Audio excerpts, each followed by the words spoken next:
the Russian citizens and our friends around the world, as well as those who still nurture illusions that a strategic defeat can be inflicted against Russia, about events that are happening in the Special Military Operations Zone.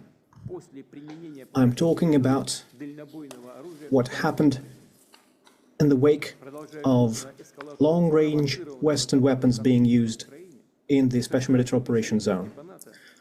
As a result of the escalation, the United States and their NATO allies said that they give their permission to use long-range weapons against targets inside Russia.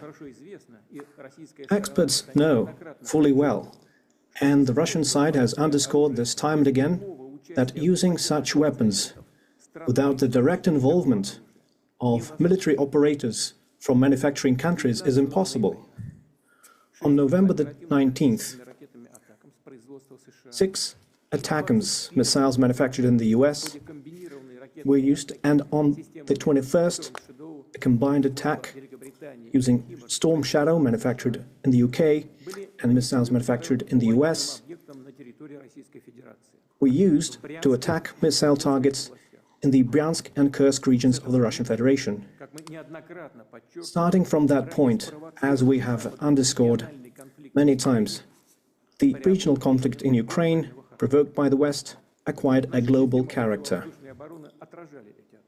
Our anti-missile systems countered those attacks. As a result, the targets and objectives set by the enemy were not achieved. The fire and the ammunition storage in the Bryansk region, as a result of fragments of ATACMS missiles falling, has been contained. No victims. In the Kursk region, one of the command and control centers of our Sever group was attacked. As a result of the attack and the countermeasures, there have been people wounded and killed, and those who were involved in servicing these facilities, but those who were members of the command have not been hit by the attack and are now continuing their operation to remove the enemy from the Kursk region. I repeat, the use of such weapons cannot change the course of the special military operation. Our military is successfully advancing along the entire line of contact, and all the objectives that we set before ourselves will be met. As a response to the use of US and UK manufactured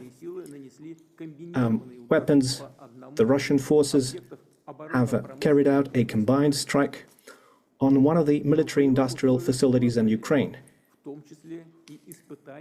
And this included the test of a novel intermediate-range Russian missile system.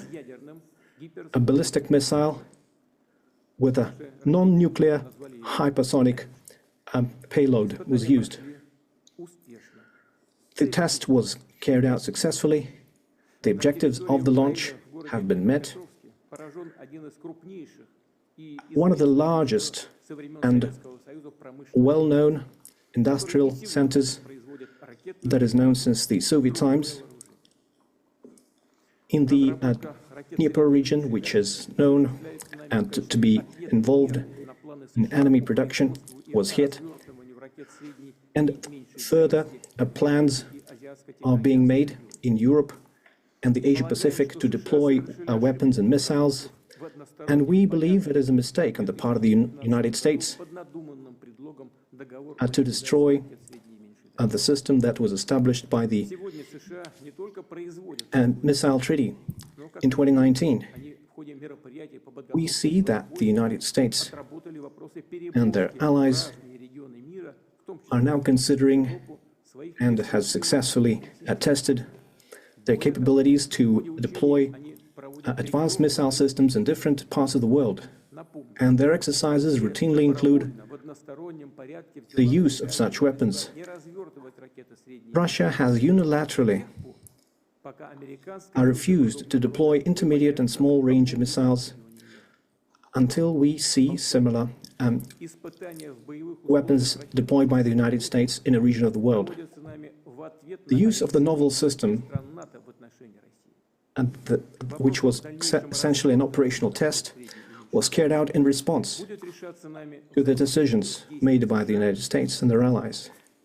And the further actions will be considered and decided based on what we see from them.